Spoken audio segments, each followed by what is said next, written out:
Welcome back to Reddit Tales by Uncle Sammy. I see you, I appreciate you, and I'm thankful you subscribed and keep showing up. This space is built on your insights. Leave your thoughts and lessons below. Now, cue the tension, cue the truth, let's get into it. Before the story starts, pay attention to the moment she says a cruel thing, and then immediately moves on to logistics. That is the part people miss. It is not only the words, it is the speed.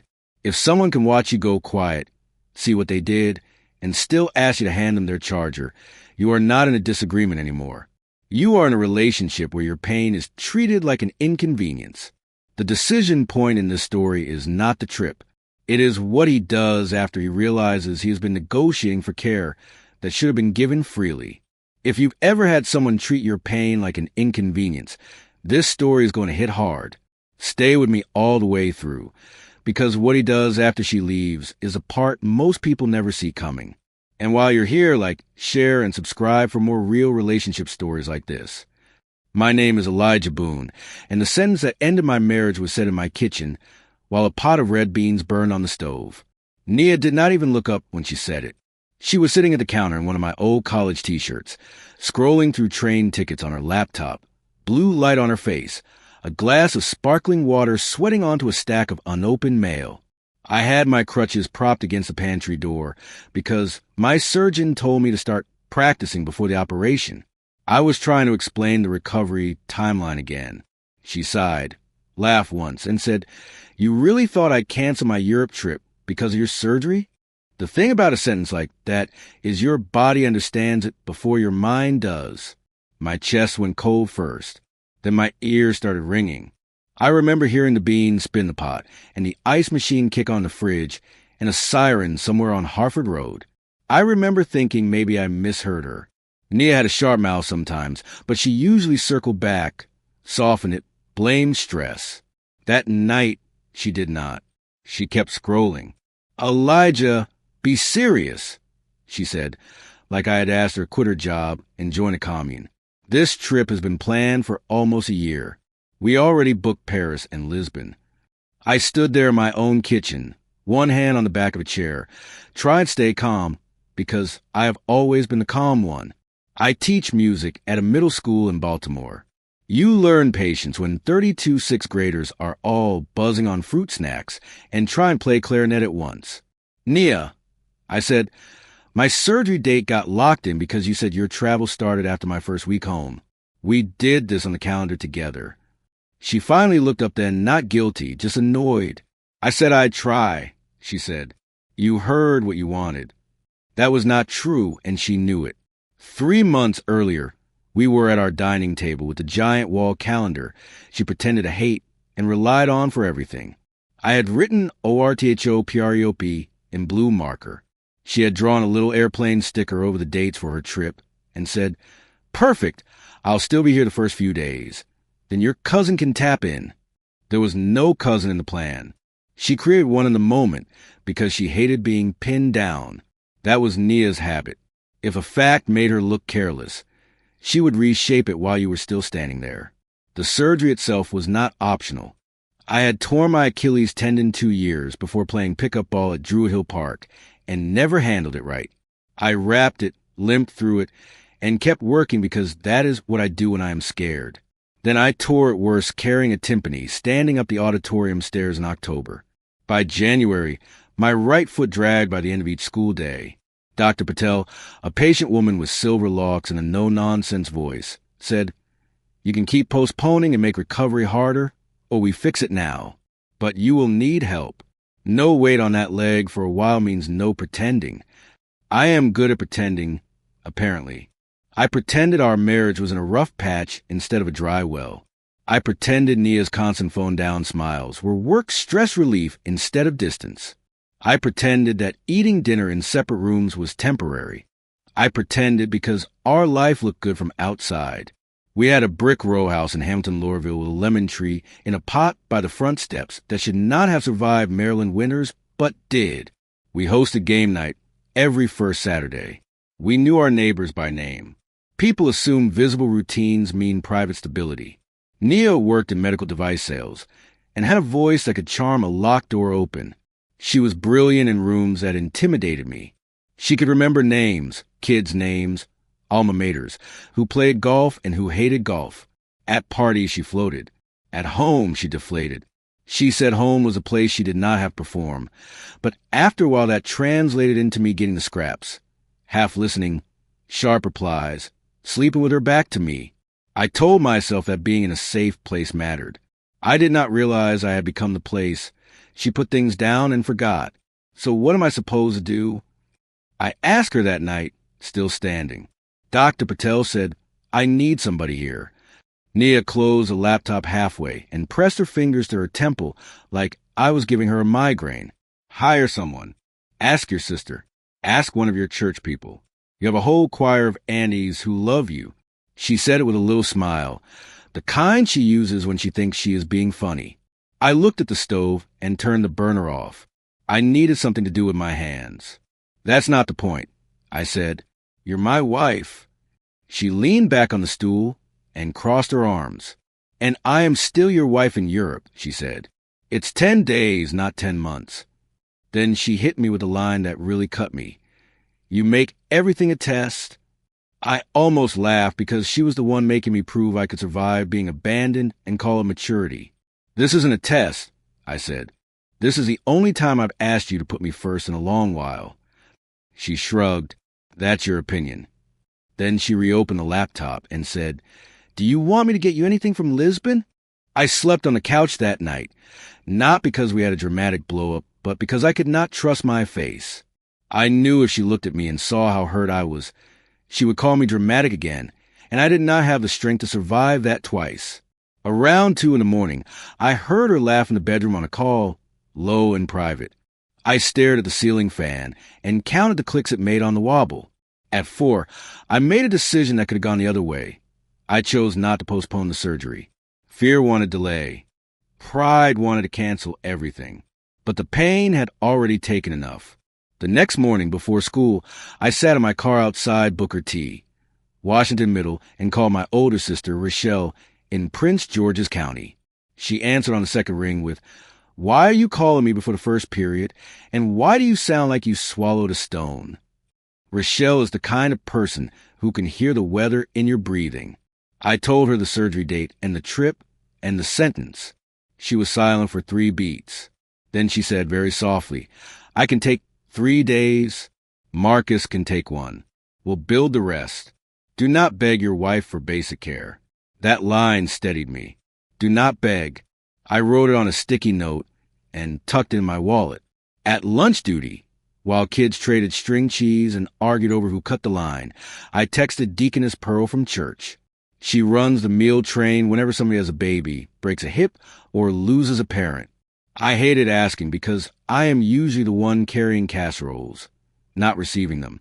She called me before the bell rang.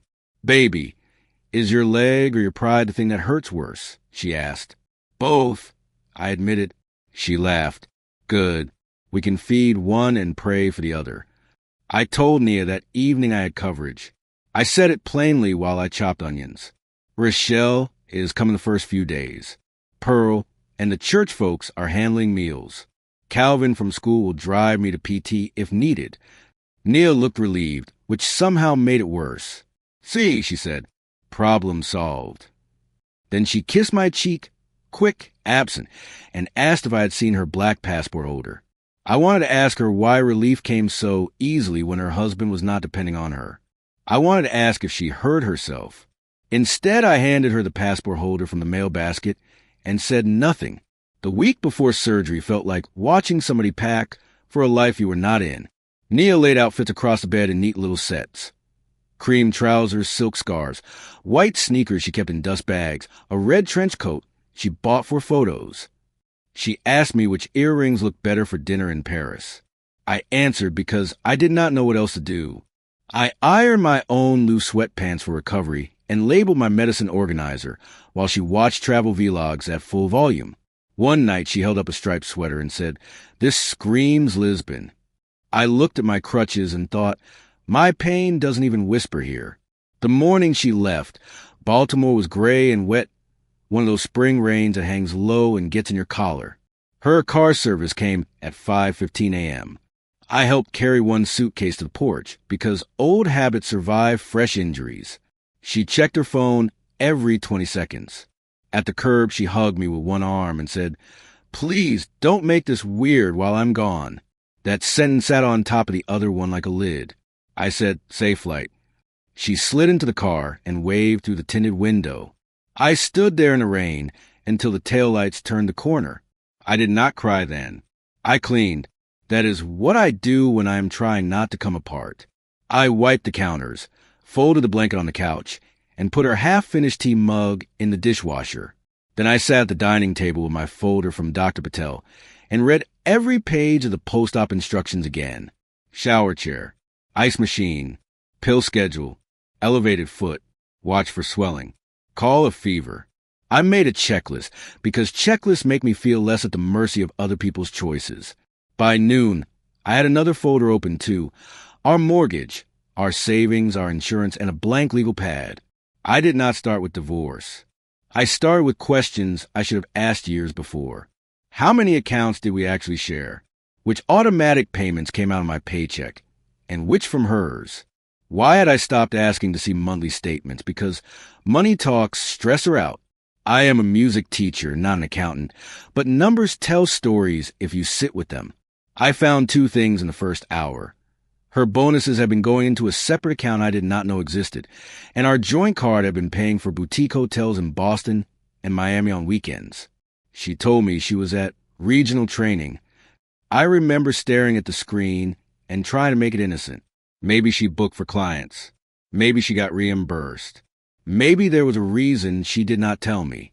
Denial is not one big lie. It is a pile of little maybes.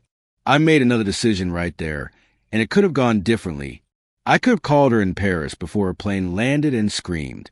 I could have sent screenshots. I did neither. I took pictures, saved statements, and made an appointment with an attorney for after my surgery. I chose evidence over explosion because I knew she was better at chaos than I was. Surgery day came 4 days later. Rochelle drove down before dawn in her scrubs, smelling like peppermint gum and hospital coffee. She packed my overnight bag, even though I told her I could do it. "You are already tired," she said. "Let somebody love you." At St. Agnes, the pre-op nurse marked my ankle and asked who was taking me home. I said, "My sister." She smiled and moved on. It was such a small thing, but I hated how ashamed I felt. I should not have been ashamed. People get cared for by whoever shows up. Still, I felt the empty shape of my marriage in that answer. Dr. Patel came in before they wheeled me back and squeezed my shoulder. "We'll take good care of you," she said. "Recovery is the hard part. Are you ready?" I told her yes, and that was half true. When I woke up, my leg was wrapped, heavy and distant. Rochelle was by the bed with my glasses in one hand and a list in the other. "I already picked up your meds," she said. "Pearl dropped soup at the house. Marcus is coming tomorrow with a shower bench. Also, if Nia calls with nonsense, I'm answering." I laughed in spite of myself, and then winced because laughing shook everything. Nia texted me that evening from Paris. "No call. A text. How did it go? Sorry, the time difference is crazy. Just got a dinner." I looked at the message while Rochelle crushed ice from my machine. I typed, "Surgery went fine. I'm home." Then I sat there a long minute and added, "Dr. Patel said repair was more extensive than expected. I'll need the full recovery plan." She replied with a heart emoji and a picture of bread on a white plate. I put the phone face down. Rochelle saw my face and did not ask. She just brought me my medicine and set an alarm. Recovery stripped me down in ways I was not prepared for. You learn your real emotional habits when you cannot carry a laundry basket. I got angry at stupid things, like dropping a fork or not being able to pull a sock over my heel. I hated needing help to shower. I hated hearing my students in my head and not being in the classroom. But I also noticed who moved toward me without performing. Calvin, our band director, came by after school with graded quizzes and gossip from the teacher's lounge. Deaconess Pearl brought baked ziti and changed my bedsheets like she was conducting a military operation. Nia sent photos every day. Espresso in a tiny cup. A tiled street, a rooftop bar. Her caption style was the same no matter what. Needed this. So beautiful. You like the architecture. The one that made me laugh out loud, bitter and tired, was a photo of a Lisbon staircase with a climb, but worth it. I was in our living room trying to navigate 6 steps to the bathroom on crutches, sweating and swearing, and my wife was posting about climbs being worth it. She called once, on day 6, while I was in physical therapy. I missed it. She did not call back. Physical therapy was at a clinic near Belair Road, in a strip mall between a tax office, and a carryout that sold lake trout and fried shrimp. The first week, my therapist, Monique, taught me how to move without trying to be a hero. You men always want to skip steps, she said, adjusting the straps on my boot. Healing is a staircase, not an elevator. I almost told her my wife was in Europe while she taught me stairs, but I kept it to myself. I was still trying to protect Nia's image, even in rooms where nobody knew her. That embarrassed me more than anything. When Nia came home 10 days later, she wheeled 2 suitcases to the front door and started talking before she finished hugging me. Customs was a mess. Lisbon was my favorite, but Paris had the best shopping. Wait till you see what I got. I was on the couch with my leg elevated and a legal pad on my lap, tracking medications and PT appointments. She kissed the top of my head and frowned at the commode chair near the hallway. This is depressing, she said. Can that thing go in the basement? I looked at her, really looked, and realized she was not re-entering my life. She was just back in the house. She showed me scarves and olive oil and a linen shirt she bought me in Portugal that was 2 sizes too small. They cut things differently over there, she said. I said thank you because my mother raised me right. Then she sat at the edge of the sofa and said, You seem mad. I said, I'm injured. She rolled her eyes. I am trying, Elijah. Trying what? I asked. To act like this isn't awkward, she said. You've been cold since before I left. I laughed once low. You told me my surgery was less important than your trip. She stood up. I told you to find support, and you did. That was the first argument after she came back, and it was a small one on the surface. No yelling, no slammed doors. Just me in a boot, exhausted, and her standing with a silk scarf still around her neck from the airport, reframing reality in real time. I realized then that if I kept trying to get a confession, an apology, a moment of genuine understanding, I was volunteering for more injury. She did not need me to heal. She needed me to normalize what happened. That night, while she slept, I emailed the attorney Rochelle recommended and asked for the first available consultation. Her name was Dana Whitfield, and she had an office downtown near Charles Street above a dentist and a tax preparer. She wore square glasses and listened without interrupting, which felt almost medicinal. I brought bank statements, screenshots, the surgery paperwork, and a timeline. When I finished, she folded her hands and said, I'm going to ask one question, and your answer matters more than the evidence right now. Do you want to fix this marriage, or do you want to stop being harmed by it? I started to say, I don't know, but the truth came out first. I want peace, I said. Dana nodded. Then we move carefully, she said. No dramatic confrontations. Secure documents. Separate what can be separated legally. Let me handle communication once we file. She explained Maryland law, equitable distribution, our options for mediation, what not to do while emotions are high. She also said something I wrote down next to Rochelle's sticky note line. Fair is not the same as self-erasing. I had spent years mistaking sacrifice for maturity. Dana gave me language for the difference. I left her office on crutches, sweating through my shirt, and felt more solid than I had in months. The next few weeks were slow in every way. My heel throbbed at night. PT progressed 1 painful inch at a time. Nia and I moved around each other like co-workers sharing a break room. She started staying later for client dinners. She took calls on the back steps with the door mostly closed. I could hear the rhythm of her voice, but not the words. Once, at 11:30 p.m., she came home smelling like a hotel lobby, citrus and polished wood, and said she had been in Bethesda for a surgeon event. Her garment bag had a baggage tag from Logan Airport. I noticed. I said nothing. People always imagine divorce begins with a scream, but for me it began with receipts and silence. Dana told me to copy everything and keep a contemporaneous journal. So I did. I wrote dates, expenditures, statements, changes in routine, anything that might matter later. It felt cold at first, like I was spying on my own life. Then it felt clarifying. On Tuesday, March 12th, Nia charged $800 at a boutique in Georgetown while telling me she grabbed soup after work. On Friday, March 15th, she moved $12,000 from the joint account to a personal account after I asked about our tax refund. During all this, school kept moving. Spring concert prep does not pause because your marriage is ending. I stood in front of 7th graders with a boot and a folding stool and taught them breath support while my chest was full of things I did not say. One afternoon, after rehearsal, a student named Zion stayed behind and asked, "Mr. Boone, why do you always get that little notebook now?" I almost laughed. "Because I forget things," I said. He nodded seriously and said, "My grandma writes stuff down when she's mad, so she doesn't say it wrong." Kid will hand you the truth and keep walking. My second big decision came in April, and I still think about it. Nia and I were invited to our neighbor's anniversary cookout. I could have skipped it.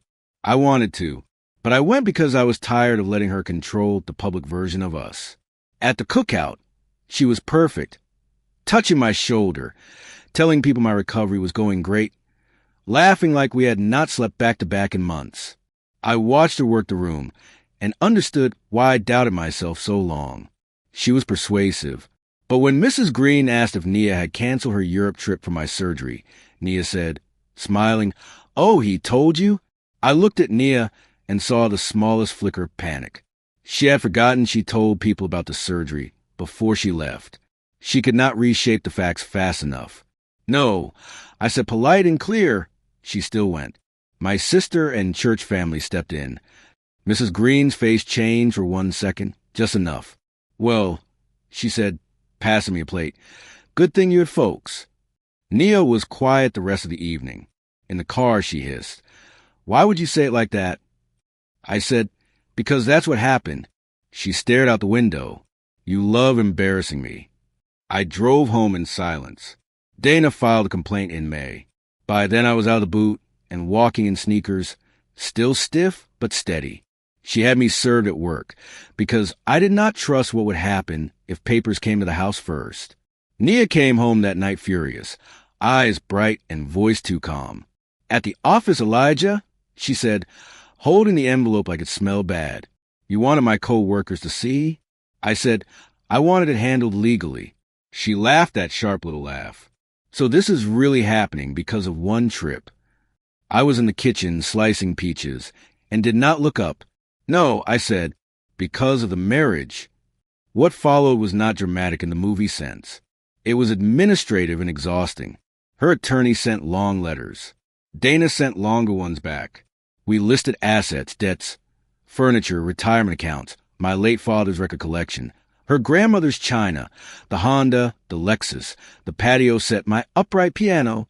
Nia suddenly developed sentimental attachment to things she had ignored for years. That lamp was a wedding gift, she said about a lamp she once called ugly. I let Dana handle most of it. My job was to keep healing, keep teaching, and not get baited into hallway arguments at midnight. She did try, though. One night she stood in the bathroom doorway while I was icing my ankle and said, "So, what are you telling people? That I abandoned you? That I'm some villain?" I kept the ice pack pressed and said, "I'm telling the truth when asked." "Truth according to you," she snapped.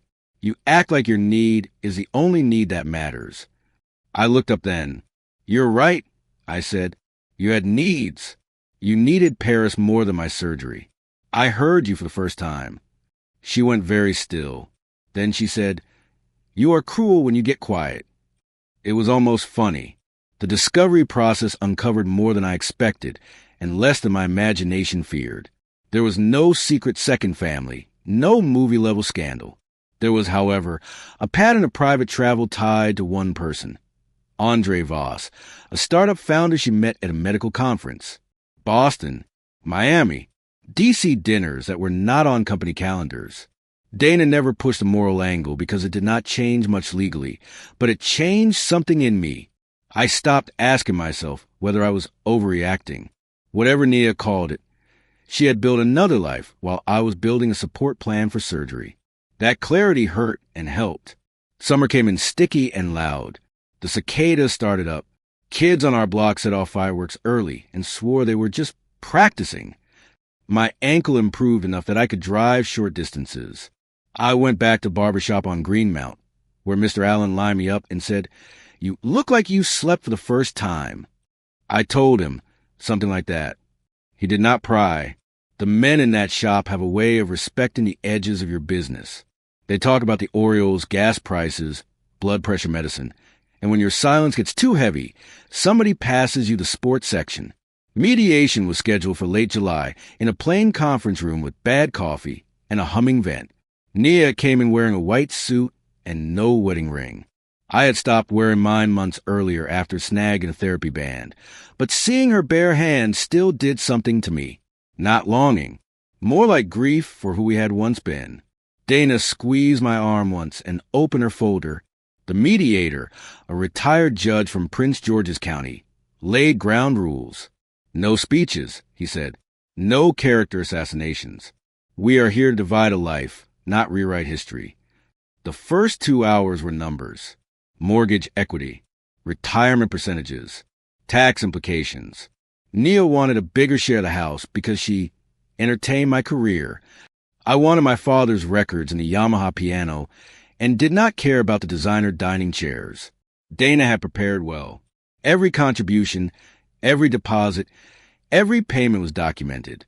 Nia got irritated when papers contradicted the version in her head. "You tracked all this?" she asked me once, disgusted. "I had to," I said. "I couldn't rely on memory." She looked at Dana. "See? This is what he does. Turns everything into evidence."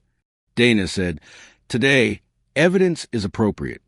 Around lunch, mediation paused, and we ended up alone by the vending machines for the first time in weeks.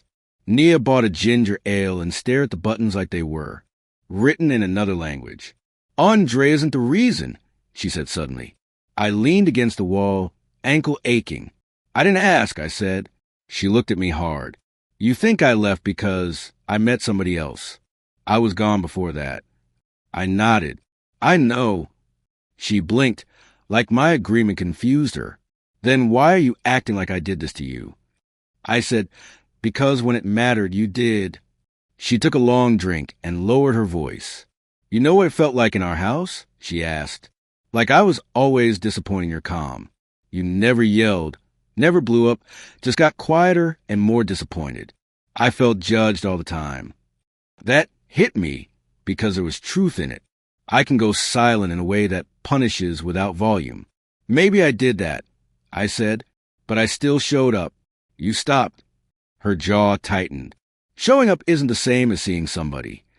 Before I could answer, the mediator called us back in, and that was that one honest exchange, late and incomplete. We settled after 8 hours. Not happily, just finally. The row house would be sold and proceeds split based on documented contributions, close to even after adjustments. She kept a Lexus and her separate account.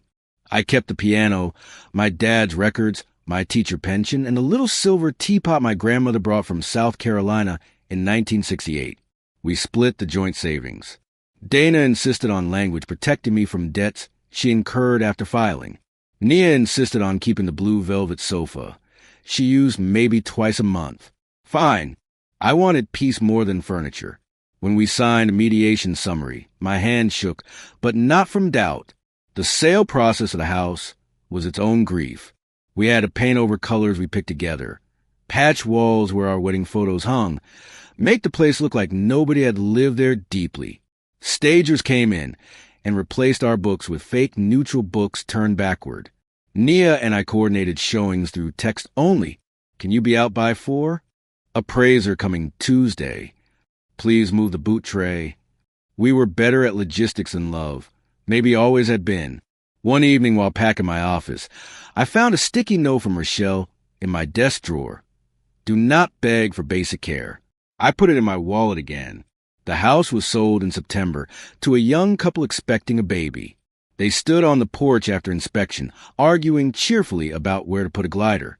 I watched from my car and felt something unclench. I had been afraid I would feel replaced. Instead, I felt relieved. That house had become a museum of negotiations. I moved into a second-floor apartment in Mount Vernon for a while, walking distance to a coffee shop where the owner knew everybody's order and played Nina Simone on Sundays. Nia moved to Boston 2 weeks later for a new role. She sent one email through Dana confirming utilities. Nothing personal. The divorce hearing itself took 12 minutes. Baltimore City Circuit Court, courtroom 2 cold. Fluorescent lights humming. Judge flipping through files like ours was one of 20 that morning. In a way, it was. Dana did the talking. Nia's attorney did this. We answered yes to the formal questions. Were assets disclosed? Was the agreement voluntary? Did we understand the terms? My voice sounded steady. Nia's did too. Then the judge signed. Good luck to both of you, he said, already reaching for the next folder. We walked out separate doors by accident and kept going. 15 years ended between a vending machine and a parking meter. People asked what I felt first after it was final. It was not joy. It was fatigue. Deep, bone-level fatigue from months of bracing. Then came little pockets of relief. I bought groceries without calculating her preferences. I hung my father's Miles Davis poster in the apartment without debate. I stopped checking my phone before bed for the next legal email. My ankle was strong enough by then for long walks, so I started taking the bus to Patterson Park on Saturdays and doing laps while old men played chess on the pavilion. Movement helped. So did anonymity. Nobody in the park knew my story unless I told it. I heard bits of Nia's version through mutual friends. I was controlling. I kept score. I made her feel small. Some of that, if I'm honest, came from real places distorted in retelling. I did keep records because I had to. I did get quiet because shouting in my family meant things got broken. But no, I did not financially trap her. No, I did not invent her trip. At first, I wanted to correct every rumor. That was another decision point. I chose not to. I answered directly when asked and let the rest pass.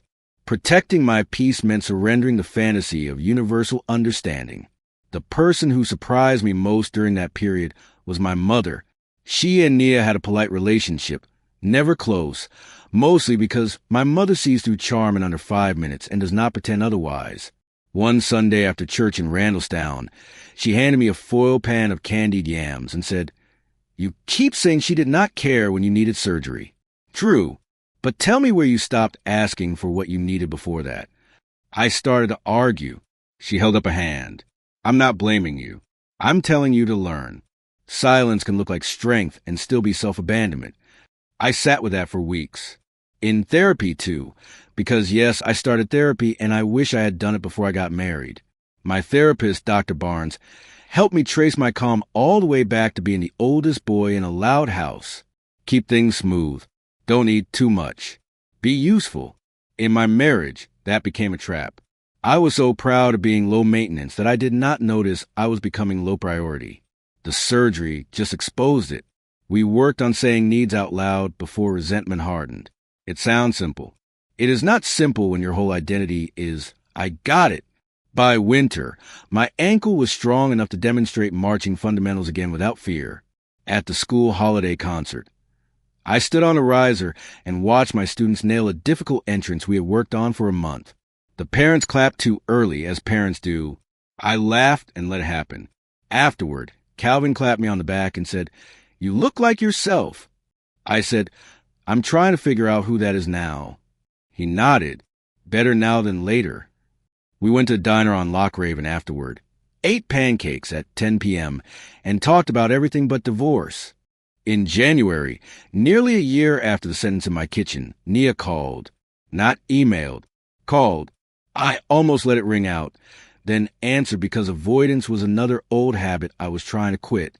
"Hey," she said. Her voice sounded smaller, less polished. "I was in Baltimore for a conference. I just want to see how your ankle is." I leaned against my counter in Mount Vernon and looked at the snow starting outside the window. "It healed," I said. "I'm fine." She was quiet. Then, I was terrible to you about the surgery. I closed my eyes. Yes, I said. You were? She did not cry. Neither did I. She said Boston was harder than she expected. The new job was not what she was promised. Andre was gone long before she moved, which I already knew from the rumor chain. I keep replaying that kitchen, she said. I can hear myself saying it. I believed her. Regret has a specific sound. I'm not calling to get back together, she added quickly. I need to say I know I was cruel. I thanked her for saying it. Then I said something I had practiced in therapy and never thought I would use.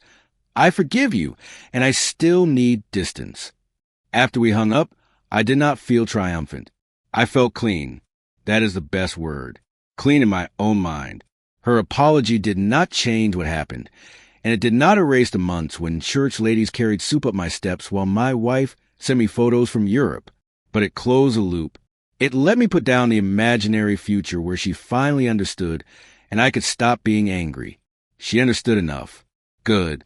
I made tea in my grandmother's silver pot and stood by the window, watching the buses move through slush with their windows fogged. The spring after that, I started a Saturday music workshop at school for kids who could not afford private lessons. It was one of those ideas I had shelved for years because weekends were for Nia's work events, Nia's brunches, Nia's travel. There was no villain in that scheduling at first, just drift. But now my time was mine, and I noticed how much life opens when you stop negotiating every desire against somebody else's mood. The first day, 11 kids showed up, and 3 had instruments held together with tape. We made a joyful mess for 2 hours. I left happier than I had in a long time. I also dated again, slowly, awkwardly, like somebody learned to walk on a healed leg. My first date was coffee with a school counselor friend of friend. Nice woman, no spark. My second was with civil engineer who corrected my use of tempo at dinner, and we both knew immediately we were better off as colleagues. The point is not that I found love right away. I did not. The point is I dated without hiding my needs. If I wanted consistency, I said so. If somebody seemed dismissive, I noticed sooner. Painful lessons are expensive. I planned to use mine. The object that stayed with me from all of it was not the boot or the crutches. It was a pill organizer Rochelle bought me after surgery. Cheap plastic with days of the week in bright letters. I kept it in my bathroom drawer long after I stopped needing it. It reminds me of 2 things. 1, healing is ordinary work done on schedule, not one dramatic breakthrough. And 2, the people who love you often show up in practical colors. A sister's alarm. A deaconess with baked ziti. A co-worker in a PT parking lot. Marriage has taught me performance. Recovery taught me care. I still drive through Hamilton Lorville, sometimes on my way to visit old neighbors. The lemon tree on the porch is gone. The new owners painted the door green. Once I saw a stroller by the steps and smiled. Lives move on. Mine did too. I am not the man from that kitchen anymore, the one holding onto a chair while his wife priced train tickets and laughed at his surgery. I am still calm, mostly. Still a list maker. Still too quick to swallow hurt some days. But now I know calm without boundaries is just another way to disappear inside your own life. If you are listening to this because the title sounds familiar to something you are living, let me tell you what took me too long to learn. The moment is not always a collapse. Sometimes it is revealed. When Nia said she would not cancel Europe for my surgery, she did not create the crack. She lit up the wall so I could finally see it. What I did next mattered more than what she said. I asked for help. I kept records. I chose peace over revenge. I healed slowly. And I built a life where care is not a negotiation. What stays with me from this story is not the divorce hearing or the legal paperwork. It is Rochelle packing my hospital bag without making me feel small, and Deaconess Pearl changing my sheets while my wife texted me pictures of rooftops. Those moments taught me the real measure of a relationship. Not chemistry, not image, not how good you look standing together at a cookout. It is who rearranges their day when your body gives out. If you have to collect evidence just to prove your pain counts, stop arguing and start protecting yourself. That is not cold. That is clarity. If this story stayed with you, don't just move on, Drop a comment and tell me which moment broke your trust the most: the kitchen, the trip, or the recovery. And if you want more first-person drama stories with real consequences, like share and subscribe. There's always another story, and the next one might feel a little too familiar. The end.